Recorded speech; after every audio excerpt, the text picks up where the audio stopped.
karamɔgɔ o tɛmɛnen kɔ an bɛna karamɔgɔ dakurunya dan dɔ la ka bɛn kɛmɛtiya yɛrɛ ma ka bɛn kɛmɛtiya ma ani ka bɛn kɛmɛtiya sedon ma ani ka bɛn kɛmɛtiya sedon walanda dakurunya dan dɔ ma kɛmɛtiya walanda hamante kɛmɛtiya wulikajɔ walanda dan dɔ de don kɛmɛti ka ɲini ko fɔlɔfɔlɔ kɛ a ka kɛ mun de ye o de ye ka ɲini ka dɔ fɔ dɔn k'a ɲini k'a dɔn mun de tɛmɛna kunun dɛ o ye kɛmɛti bɛɛ lajɛlen ma sɛnsɛren de ye bawo tuma dɔ la walanda kunkurunin dɔ fɔ kunkurunin dɔɔnin min kɛra mɔgɔ dɔ bolo o tigilamɔgɔ de ye o kunkurunin dɔɔnin dɔrɔn de ye o tigilamɔgɔ kɛ kɛmɛti o koyi histoire tɛmɛlen ko mun tɛmɛna de mɔgɔ min sɔnna ka dɔɔnin dɔrɔn dɔn o la de o de ye o tigilamɔgɔ kɛ kɛmɛti ye nka n'i kɛra kɛmɛti ye sa mun de b'i ma sa o de ye ka dɔ fɔ tɛmɛlenw ɲini k'a dɔn kɛrɛnkɛrɛnnenya la golofinna dɔ fɔ tɛmɛlenw k'o ɲini k'o dɔn n'o ye bɛnbaw ye n'o bɛnbaw tun ye mɔgɔ jɔnw de ye n'o bɛnbaw tun bɛ sira jumɛn de kan n'o bɛnbaw ka sigiw tun bɛ cogo di bɛnbaw ka sigi kun sinfayalen de cogo di o dɔnni fɔlɔ o ye sincère de ye o ye obligatoire de ye kɛmɛti bɛɛ lajɛlen kan k'o dɔn fɔlɔ k'o ɲini k'o dɔn bawo kɛmɛtiya yɛrɛ sigilen bɛ o de kan fɔlɔ kɛmɛtiya ye finmaya de ye n'a fɔra ko finmaya anw mun ye finmaw ye anw de ko don anw bɛ mɔgɔ dɔw de nɔ la n'o ye bɛnbaw ye n'a fɔra ko finmaya o ye bɛnbaya de ko ye anw bɛnbaw olu ka dɔ fɔ olu tun bɛ cogo di u ka sigi tun bɛ cogo di u ka mariko tun bɛ cogo di o de kan ka ɲini ka dɔn kɛmɛti bɛɛ lajɛlen bolo o tɛmɛnen kɔ n'i i yɛrɛ ka dɔ fɔ ɲini ka dɔn i ka wali dɔfɔw fana ɲini k'u dɔn kana da i dɔrɔn ta ma dɛ i k'i ka dɔfɔw dɔn ka walimɔgɔw fana ta ɲini ka dɔn i seko ni damayira la n'o kɛra siga foyi t'a ma o y'i ka lɔnni ma kafolen bawo kɛmɛtiya lodugu filanan an bɛna se min ma sisan ni o de ye wuyankili ye n'a bɛ fɔ o ma ko révolution o tɛ ɲa fiyewu ni lɔnni tɛ lɔnni bulonda fɔlɔ o de ye dɔ fɔ dɔɔnin ye koyi min tɛmɛna kunun e bɛ ka a fɔ k'i bɛna wuyankili min yɛrɛ kɛ i bɛna kɛ kun min kama o tɛ se ka kɛ fiyewu fo k'a sɔrɔ e ye walanda de bɔ ko tɛmɛnen kɔnɔ bawo wuyankili bɛ na kɛ de ko kana fɛn dɔ bila a nɔ la ni e ma walanda bɔ kɔrɔlen kɔnɔ n'i ye révolution mɛnɛ e bɛna mun de bila a nɔ la dɛ o de la wuyankili tɛ se ka kɛ fiyewu ni kalan tɛ ni dɔnni tɛ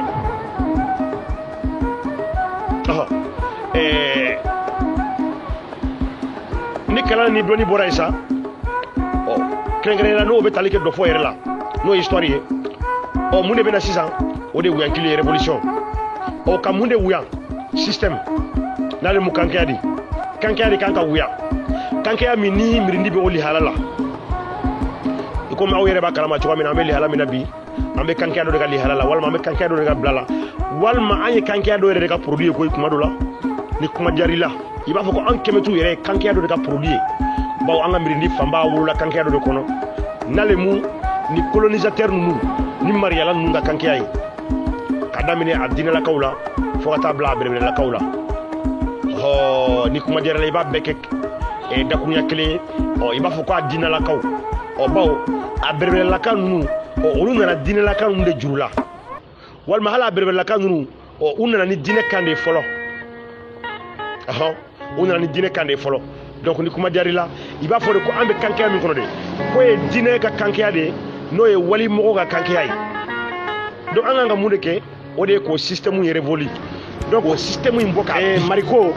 mɔgɔ t'o ɲɛfɔ golofinden ye bawo golofinden bɛ mariko dɔn golofinden bɛ mariko weleweleli dɔn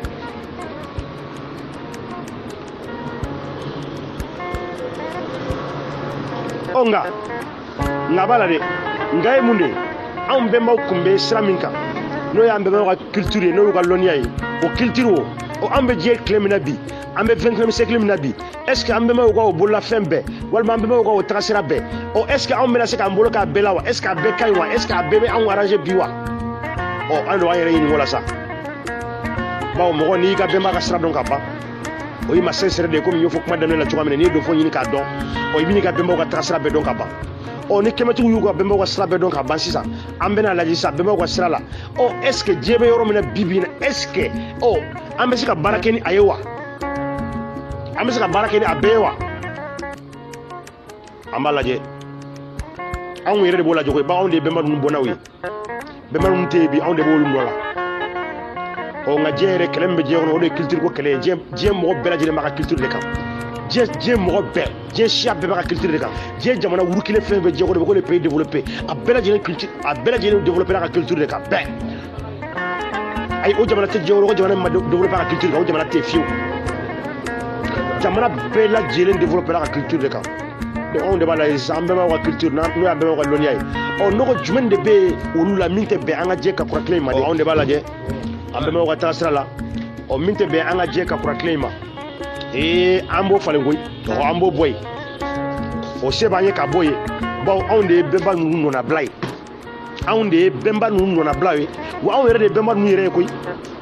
se ka foyi t'a ma bɛnba ninnu ye fɛn fɛn k'u bololafɛnw na anw fana a droit b'an bolo a se b'an ye k'a bɛɛ k'o la k'a bɛɛ k'a la olu y'u fɛn fɛn kɛ u bololafɛnw na a se b'an ye a droit b'an bolo k'a bɛɛ kɛ n'a y'an diya an bɛnbaw ye fɛn kɔrɔ fɛn fɛn dilan k'a bila an b'a bɛɛ refait tuguni an sago la bawo olu de ye bɔnna ye anw ye an b'a bɛɛ refait tuguni an sago la ɔ nka an b'an bolo k'a la de fɔlɔ dɛ an b'a ɲini de k'a dɔn fɔlɔ dɛ n'an y'a ɲini k'an dɔn k'an bolo k'a la o de ye kɛmɛtiya yɛrɛ yɛrɛ kɛmɛtiya wɛrɛ tɛ yen n'o tɛ dɛ o de ye kɛmɛtiya yɛrɛ ye an b'a ɲini de fɔlɔ k'an bolo k'a la n'an y'an bolo k'a la sisan ɔ an bɛna a ye de sisan ne ko anw bɛ tile min na bi a jumɛn de ni bi ta in tɛ bɛn dɛ ɔ min ni bi tile in tɛ bɛn an b'olu bɔ a la ɔhɔn anw de ta don an b'o bɔ a la min ni bi ta bɛ bɛn dɛ an bɛ o labɛn ka baara kɛ n'o ye wa diɲɛ mɔgɔ bɛɛ lajɛlen y'a ka culture de moderniser balo culture a bɛ la ɲa de a tɛ to bolo kelen ma culture a bɛ la ɲa de kuma bɛɛ a bɛ ɲɛda kuraya de ɔ an bɛnbaw ka tagasira kan anw de b'a ɲɛda kuraya o se b'anw ye a droit b'an bolo o lɔnkɛla anw de bɛ o la anw de b'an yɛrɛ kɛ cogoya bɛɛ lajɛlen na k'o culture ninnu k'o ɲɛda kuraya an seko an'an damayira la ka sɔrɔ ka wuruki n'o ye bawo aw k'a dɔn k'an tɛ se ka développer yɛrɛ de fiyewu n'o tɛ ɔ n'a kɛra mɔgɔ mɔgɔ ko k'an bɛna se ka développer n'an bɛnbaw ka sɔrɔmɛdonya tɛ o ye nkalon de ye an tɛ se ka wuruki n'o yɛrɛ tɛ fiyewu o de ye soubassement ye wa diɲɛ bɛɛ lajɛlen wurukira ni o de ye diɲɛ mirindi bɛɛ wurukira n'a ka culture de ye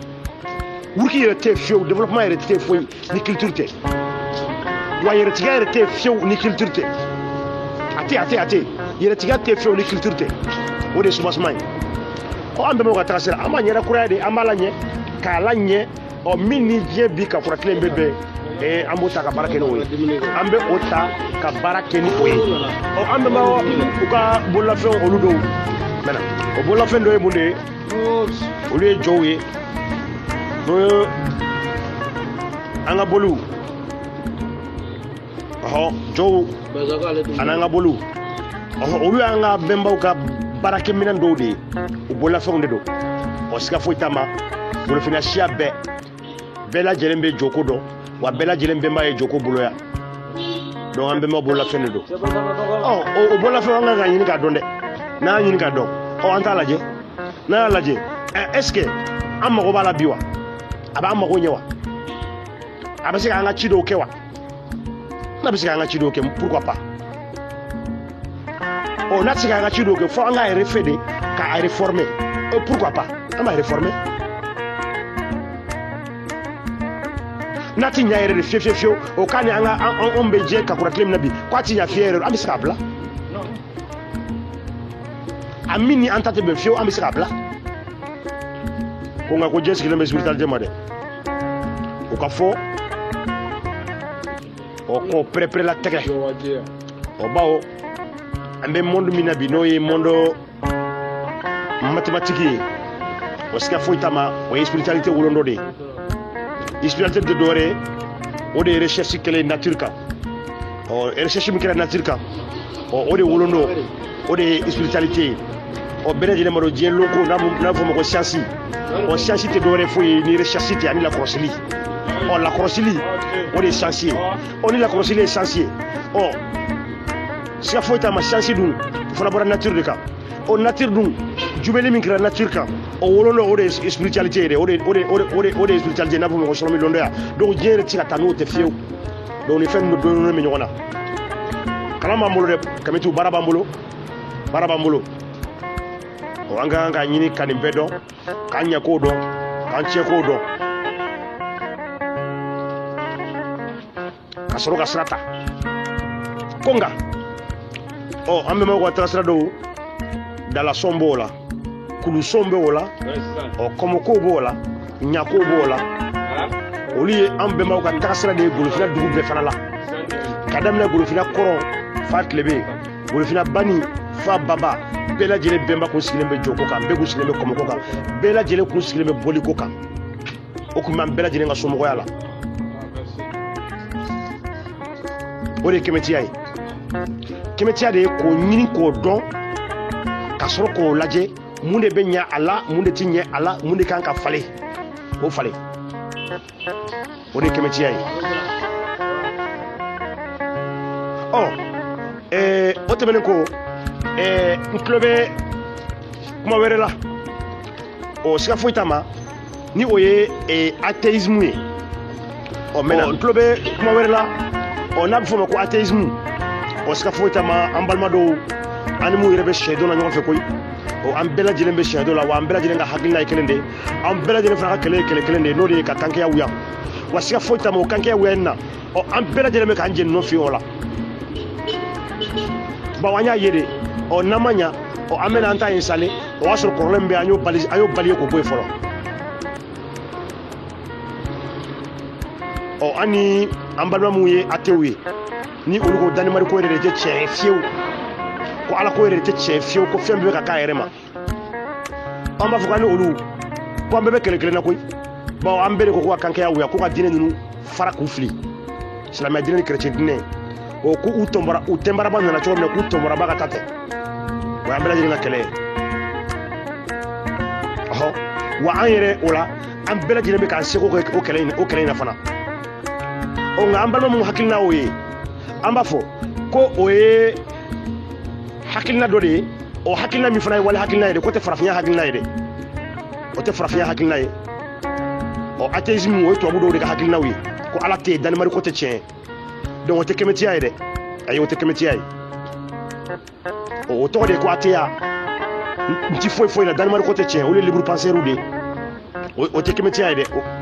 ko ka fɛnw wele u tɔgɔ la il faut appeler les chats par son nom o ye athéisme ya de o tɛ Kemetiya ye dɛ an bɛ o fɔ ko nɔgɔ b'a la pewu k'o tɛ Kemetiya ye o ye athéisme ya de libre penseur donc olu tɛ se ka u yɛrɛ wele ko Kemetiw ayi Kemetiya ye bɛnba sira de ye Golofiniw bɛnba sira Kemetiya ye fimaya de ye wa fimaya dun ye mariko de ye fimaya bɛɛ sigilen bɛ mariko de kan wa olu mun yɛrɛ ko Ala tɛ yen olu tɛ mɔgɔ kɛlɛta ye dɛ bawo an bɛnba ma mɔgɔ si kɛlɛ a hakilina kan olu fana u ka plein droit de b'u bolo an bɛnbaw ko de ko i bɛ mɔgɔ wɛrɛ bɛ wa droit tɛ mɔgɔ si bolo Golofina ye k'a fɔ ko olu ka hakilina ko e de b'o kɛlɛ ko parce que k'olu ko Ala tɛ yen ayi dɛ bon n'olu ko Ala tɛ yen e ka mun de b'o la e de bɛna Ala yiru la wa e de bɛna Ala ka kɛlɛ kɛ ko parce que ko mɔgɔ dɔ ko Ala tɛ yen wa ayi mɔgɔ min ko Ala tɛ yen a ka droit de don a ka hakɛ de don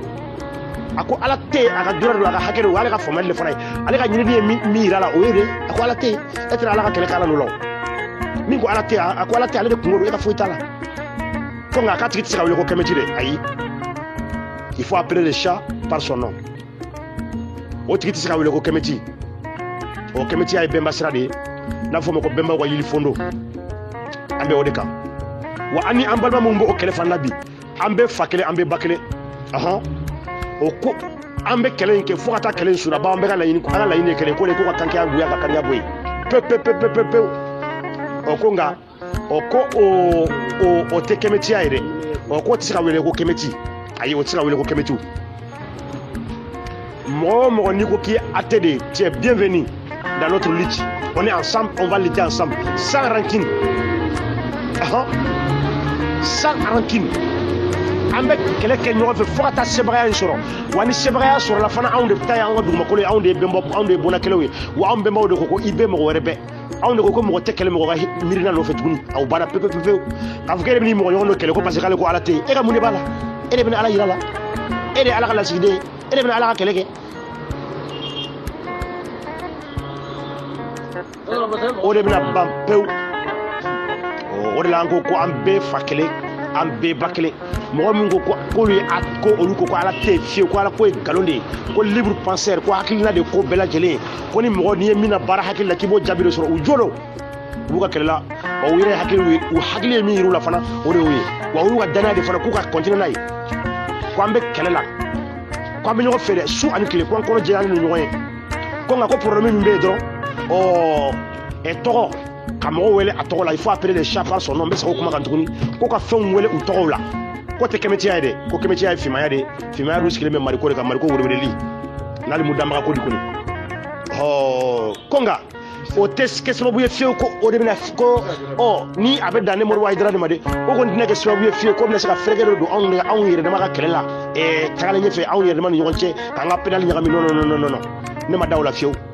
wa ne bolo fana kɛmɛti ye mɔgɔ hakilima de ye ma da la fana ni o bɛna kɛ mɔgɔ ni mɔgɔ bɛna o hakilina fana bila i kunna